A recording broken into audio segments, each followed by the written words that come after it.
খান গোট ফাৰ্মৰ তৰফৰ পৰা আপোনালোকক সকলোকে স্বাগতম।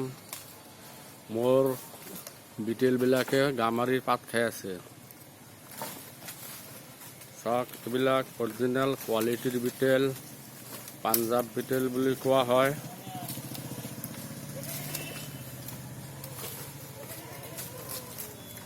গামাৰি গছৰ পাত খাই আছে।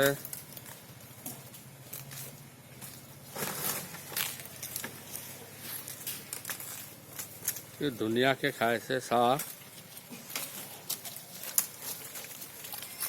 এই হাল্লা নকৰিবি, লাহে লাহে খাই। এই চাওক,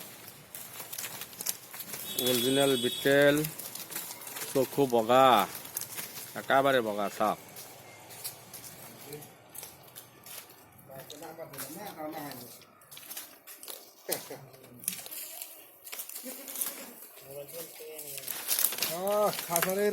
এইটো ক্ৰছ, যমুনাপুৰী ক্ৰছ, দাউৰি আছে।